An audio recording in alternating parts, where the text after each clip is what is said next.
Frères et sœurs dans le Christ, nous voici désormais entrés dans le mystère de Noël, événement annoncé depuis de longs siècles par les saints prophètes et tant attendu par de nombreuses générations qui nous ont précédés. Fidèles à la longue et riche tradition de l'Église, en communion avec les chrétiens du monde entier, nous venons ce soir accueillir dans la joie le Messie. Nous venons accueillir le salut qu'il nous apporte. Nous venons contempler la grandeur de son mystère et nous émerveiller devant la lumière si éblouissante qui vient du ciel. Sainte, cette nuit-là, non pas seulement parce qu'elle célèbre la naissance du Fils de Dieu, mais aussi et surtout parce qu'elle sonne le glas du règne des ténèbres et de l'esclavage du péché.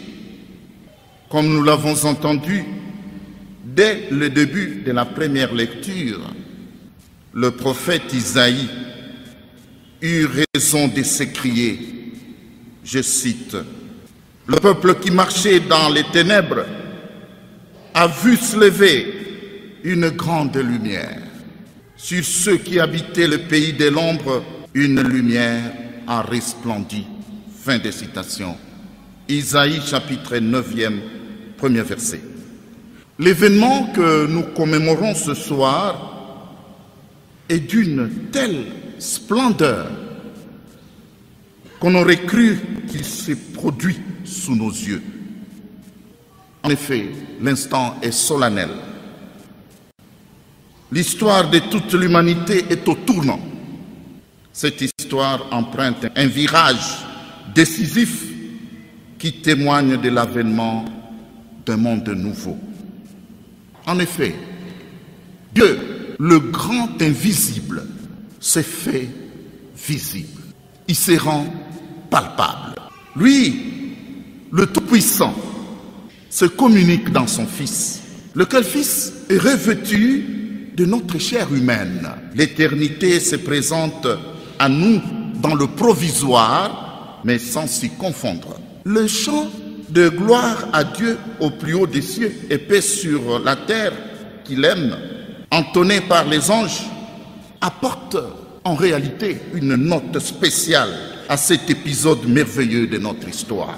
Comme quoi, avant de laisser les voix humaines prendre la relève de proclamer la gloire de ces dieux qui nous envoient un tel sauveur, c'est la chorale céleste qui entre d'abord en scène et donne le ton de cette beauté pleine de magnificence. La liturgie de l'Église immortalise cette louange à Dieu et la prolonge avec beaucoup de soin. Arrêtons-nous d'abord sur l'entrée du Fils de Dieu dans notre histoire. D'emblée, je voudrais vous rassurer que les événements qui entourent la venue du Fils de Dieu dans ce monde ne sont pas du tout une légende, encore moins un récit mythique. Il s'agit des faits vrais, vérifiables dans la grande histoire de l'humanité. Pour établir cette véracité, l'évangéliste Luc fait mention expresse de la période de l'histoire où notre Sauveur a fait irruption dans le monde des humains. Nous l'avons entendu dans l'Évangile.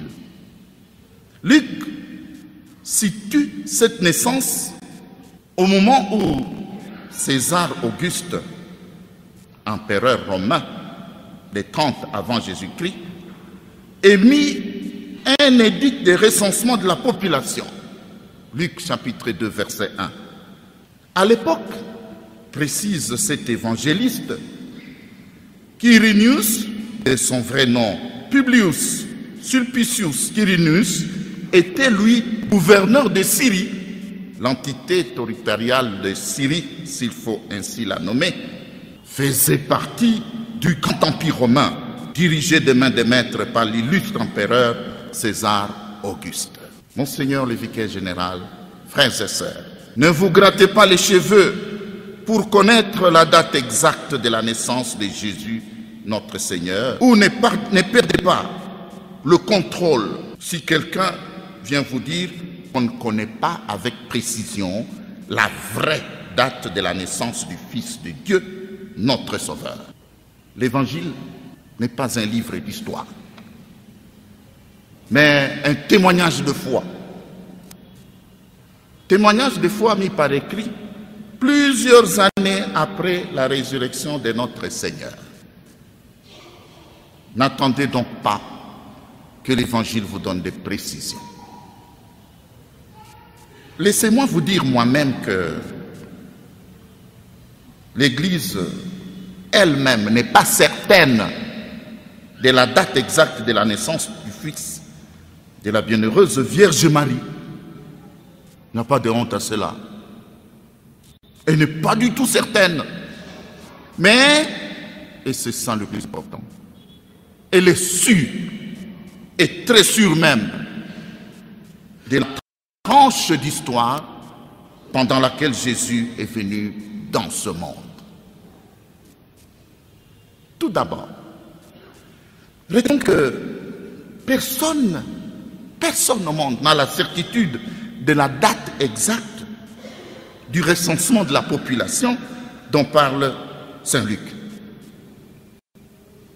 Je précise que cela ne diminue en rien la vérité de l'incarnation du Verbe de Dieu dans l'histoire des hommes et donc la véracité de Noël. Selon plusieurs historiens, Auguste fut empereur de l'an 27 avant Jésus à l'an 14 après Jésus. De son côté, Quirinus gouverna la Syrie de 6 à 9 après Jésus-Christ. Seulement voilà, Jésus naquit pendant le règne d'Hérode le Grand en Galilée. Hérode le Grand régnait en Galilée, mais le Fils de Dieu est né à Bethléem, en Judée. Le règne de ce grand tyran a commencé en l'an 4 avant Jésus-Christ, ainsi que l'atteste le même Luc dans son premier chapitre, verset 5, mais tout aussi Matthieu dans son deuxième chapitre, au premier verset. La question que l'on se pose est celle de savoir s'il y a eu d'abord un recensement avant la mort d'Hérode et ensuite un autre plus tard en l'an 6 après Jésus-Christ. Question importante, certes, mais nous n'avons pas de réponse sûre. Ensuite, il faut retenir que le calendrier que nous utilisons actuellement est une œuvre d'un certain Dionysius Exiguus, moine de son état. Il calcula ce calendrier, tenez-vous bien, en 550 après Jésus-Christ, longtemps après. C'est donc de lui que nous tenons le calcul des années à partir de la venue de notre Seigneur Jésus-Christ, appelé année 0. En clair, les années avant la naissance de Jésus sont dites avant Jésus-Christ et naturellement, les années après cette naissance sont appelées après Jésus-Christ. Ainsi se présente le calendrier chrétien. Apparemment, en calculant ce nouveau calendrier chrétien, notre moine se serait trompé de 4 années. Alors, Monseigneur le vicaire général, frères et sœurs, ne fulminez donc pas de colère si quelqu'un vous disait que la date de naissance de Jésus fait l'objet de discussions et n'est donc pas connue avec exactitude.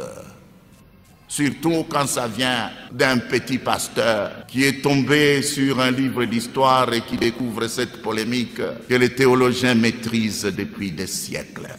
N'en déduisez surtout pas que l'Église catholique vous cache la vérité, assurément, en faisant mention des faits et des personnages qui ont réellement existé quand Jésus est né. L'évangéliste Luc, et ça c'est très important, veut surtout nous enseigner que la naissance de Jésus est un événement inscrit dans notre histoire. Ça mérite des applaudissements.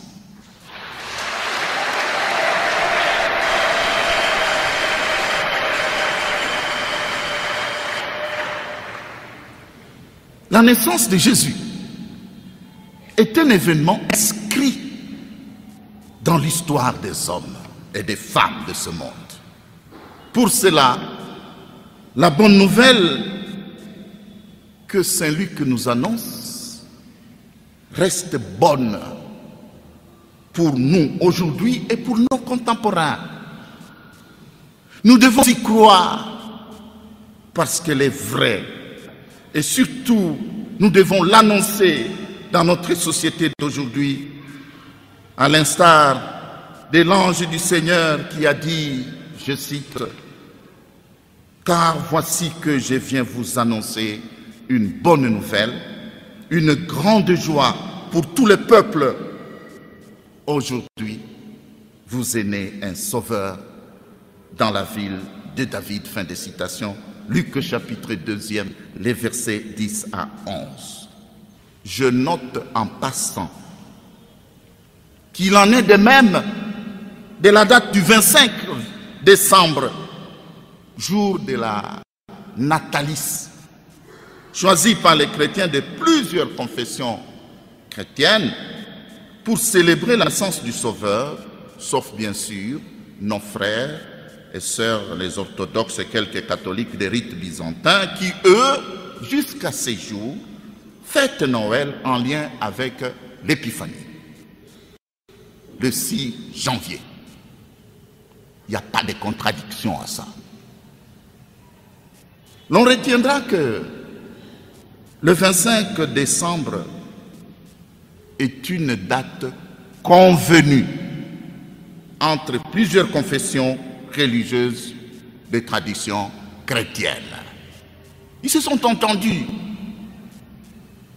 La dite convention date, tenez-vous bien, du 4e siècle de notre ère, c'est-à-dire l'ère chrétienne.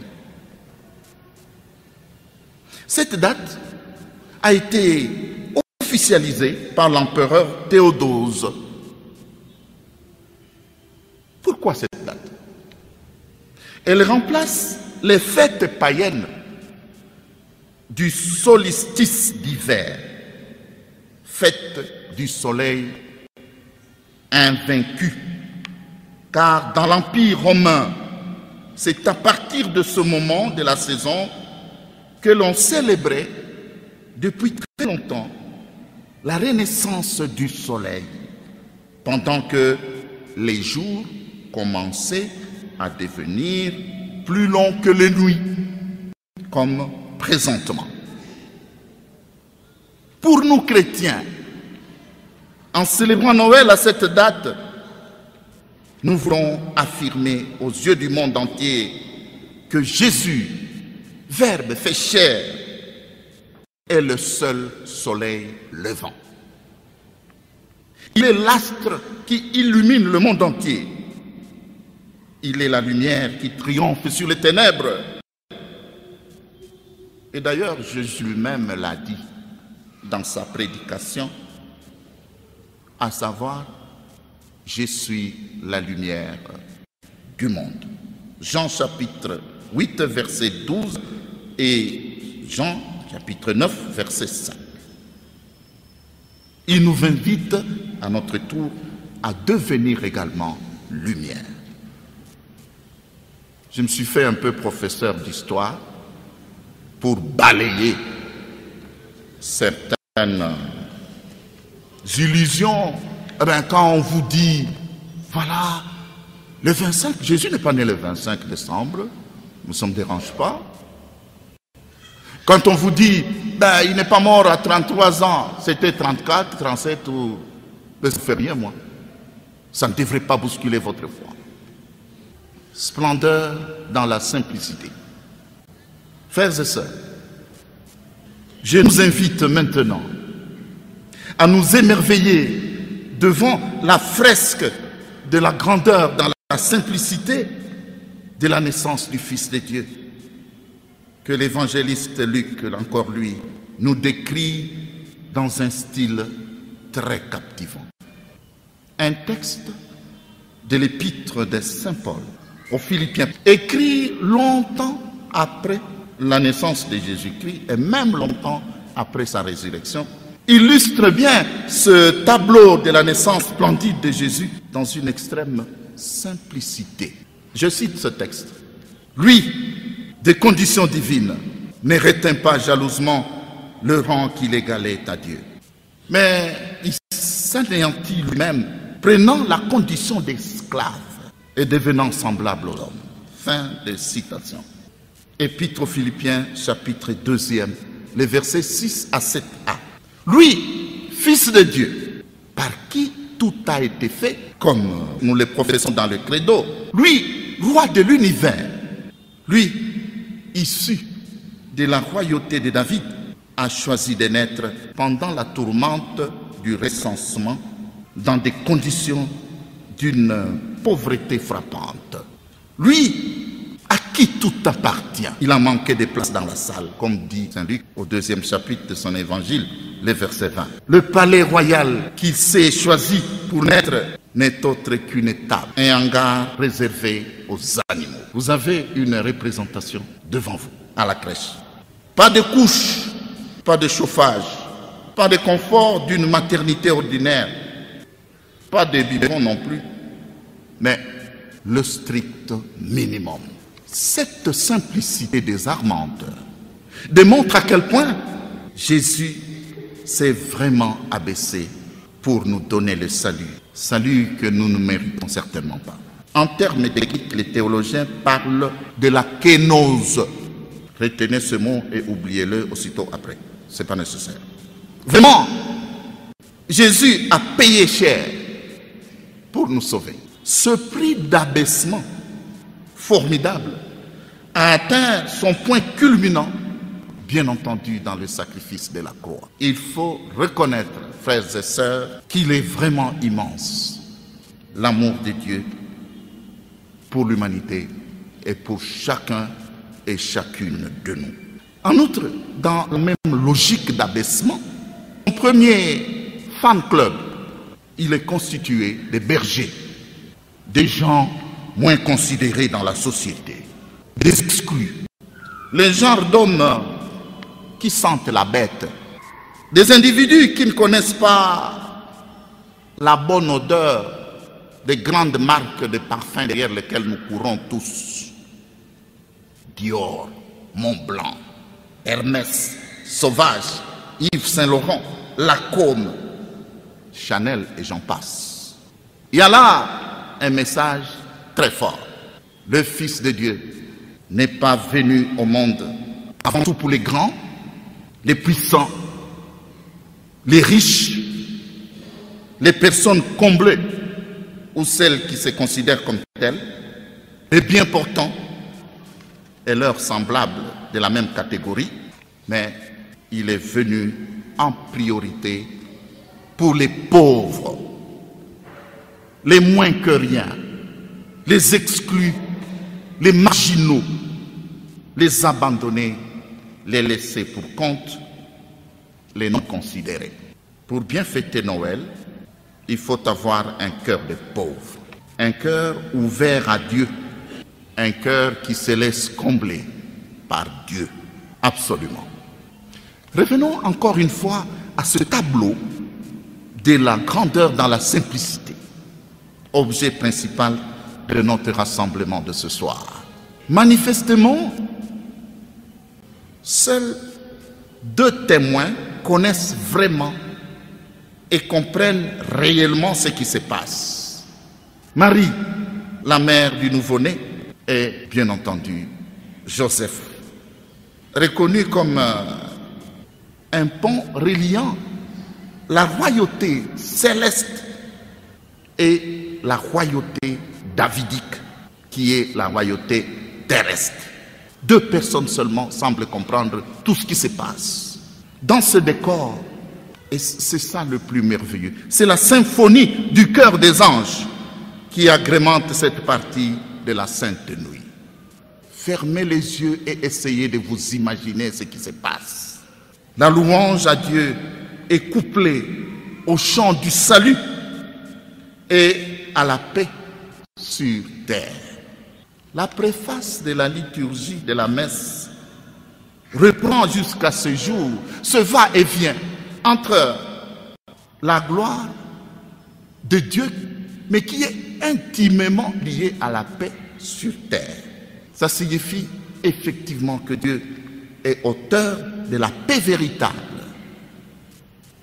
Saint Paul écrira plus tard aux chrétiens d'Éphèse que c'est justement le Christ qui est notre paix. Célébrer Noël aujourd'hui, frères et sœurs, la scène de la naissance de Jésus, notre Sauveur, est saisissante. Dès lors, je comprends que c'est le mystère même de cette naissance que les chrétiens célèbrent depuis plus de 2000 ans, avec la même ferveur, comme si les événements s'étaient passés hier. Ce mystère nous touche au fond de nous-mêmes et nous parle bel et bien dans nos circonstances d'aujourd'hui. Tenez, d'emblée, le récit de Saint Luc nous questionne avant tout sur un fait que certains d'entre nous ici vont considérer comme étant banal, mais qui, me semble-t-il, est important. Le Fils de Dieu est né au cours d'un recensement de la population. Ce n'est pas par hasard. Je considère pour ma part qu'il y a lieu de nous demander pourquoi dans ce pays qui est le nôtre, avec tous les moyens technologiques disponibles, tout l'argent dont nous disposons, tous les cerveaux qui abondent dans ce pays, nous sommes incapables de réaliser ce que les Juifs ont réussi il y a plus de 2000 ans, c'est-à-dire le recensement. Incapables. Dans ce pays, nous savons compter. Nous savons manipuler des logiciels et autres technologies sophistiquées, mais nous ne savons pas combien nous sommes. Quelle honte! Ayons honte d'avoir honte. Très sérieusement, frères et sœurs, cette question, parce qu'elle est mentionnée dans l'Évangile, mérite d'être examinée en profondeur. Comment, en plein 21e siècle, nous nous familiarisons avec ce que Feu Laurent Cardinal Monsengo, d'heureuse mémoire, avait nommé médiocrité. Noël 2022 nous invite à laver impérativement cette honte collective qui nous colle à la peau. Gouvernants et gouvernés, nous les gouvernés, nous avons laissé faire. Autant dire que la crise de la volonté politique qui empêche notre pays de se redresser est grave, peut-être même très grave, que nous n'osons l'imaginer. La solennité de ce soir attire également notre attention sur la signification profonde des appellations attribuées au Fils de Dieu qui vient parmi nous et leur impact aujourd'hui. Là-dessus, soit dit en passant, le texte du prophète Isaïe que nous avons entendu en première lecture se complète merveilleusement avec le passage de l'Évangile selon Saint Luc. Tenez, d'une part en effet, Luc nous fait découvrir que l'enfant de Bethléem est sauveur, Messie, Seigneur, comme l'a annoncé l'ange du Seigneur au berger qui participe à la scène. Pour Israël, qui attendait ce sauveur depuis plusieurs générations, c'est vraiment un motif de joie. De même, nous chrétiens d'aujourd'hui, nous devons réellement accueillir ce sauveur dans notre cœur et dans notre vie. Il est celui qui nous apporte le salut et le vrai. C'est lui qui nous apporte la vie éternelle. Il nous faut comprendre dès lors que le vrai salut n'est pas dans ce que nous croyons assez souvent, les illusions, les faux messianismes, à savoir notamment le succès dans ce monde, les biens matériels, si vous en avez insuffisamment, le bon emploi, une bonne posture sociale, les loges mystiques, Rose-Croix, francs-maçons et autres. Tout cela ne nous apporte pas le salut. Le salut, le vrai, est celui que nous offre Jésus, Fils de Dieu. C'est donc Jésus qui est le seul et l'unique sauveur de l'humanité et il n'y en a pas d'autre. D'autre part, frères et sœurs, les appellations que le prophète Isaïe colle à l'enfant dont la naissance avait été annoncée à une époque bien reculée ne doivent pas nous laisser indifférents. Comme nous l'avons entendu dans la première lecture, le nouveau-né est appelé merveilleux conseiller. Frères et sœurs, il nous faut l'écouter. Il nous faut intérioriser son enseignement. Il faut que nous puissions nous laisser transformer par cet enseignement. Et face au message qui vient annoncer au monde aujourd'hui, il est inutile de faire la sourde oreille ou les faux semblants. La parole qu'il prononce, qu'il proclame, c'est une parole de vie et nous devons en vivre. Le nouveau-né est aussi appelé Dieu fort. Isaïe l'a dit dans le chapitre 9e, verset 5. Première lecture que nous avons. Un Dieu fort dont nous ne devons pas sous-estimer la puissance. Nous croyons, frères et sœurs, en un Dieu fort, puissant, qui n'a pas de concurrence dans ce monde. Les puissances des ténèbres et autres forces négatives ne peuvent rien contre lui. À cet égard, nous devons nous efforcer de découvrir et de valoriser cette dimension puissante de notre foi, parce que beaucoup de gens vivent leur foi dans la peur.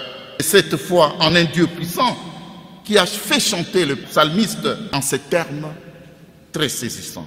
Dieu est pour nous refuge et force, secours dans l'angoisse toujours offert. Aussi ne craindrons-nous si la terre est changée, si les montagnes chancellent au cœur des mers, patati patata. Psaume 46, verset 2 et suivant. Le Fils de Dieu porte également le nom de Prince de la paix. Isaïe chapitre 9e, verset 5. Comme je l'ai dit dans mon message intitulé « Heureux les artisans de paix », j'espère que vous l'avez lu. La paix est un grand défi dans notre province et dans notre pays. Célébrer Noël sans hypocrisie, c'est s'engager à être artisan de paix. Vous avez les détails dans ce message. À cet égard, la visite très prochaine du pape François, le grand pèlerin de la paix, doit nous aider à comprendre que la responsabilité d'édifier la paix dans ce pays nous revient exclusivement, nous Congolais et Congolaises. Pour cela, nous devons éviter de jouer avec le feu, d'entretenir des querelles inutiles sur la base ethnique, l'exclusion des autres aux élections, les calomnies de bas étage, l'expansion de la haine, etc. Vous voulez en avoir une preuve? Plongez-vous dans les réseaux sociaux, vous allez trouver toutes ces ordures. Par ailleurs, dans le même texte, le prophète Isaïe avait annoncé bien avant que le royaume que le Fils de Dieu vient instaurer, je cite, sera solidement établi sur le droit et la justice dès maintenant et toujours. Fin de citation. Isaïe chapitre 9e, verset 6. Or, frères et sœurs, ne nous voilons pas le visage. La notion de droit et celle de la justice sont terriblement malmenées dans notre pays. Le droit tend à ne plus être dit dans nos cours et tribunaux, le droit est victime de violations à tous les niveaux. La justice, quant à elle, dont on sait qu'elle élève une nation, Proverbe, chapitre 14e, verset 34, est mise, elle aussi, à dure épreuve. Elle est manipulée, instrumentalisée, bafouée, minée par la corruption, voire politisée, et ce, au profit de l'arbitraire, du clientélisme et des pressions politiques. Qu'est-ce que nous allons avec tout ça? De toute évidence, cela met la nation en danger. Je dénonce ce jeu terrible et dangereux dont nous sommes témoins, surtout ici au Katanga. Qui se moque du droit et de la justice doit savoir qu'il se moque de Dieu et de son peuple. Monseigneur le vicaire général, frères et sœurs, que le Fils de Dieu, né dans la simplicité, chasse les ténèbres qui enveloppent nos cœurs et nous accorde le salut éternel. Joyeux Noël.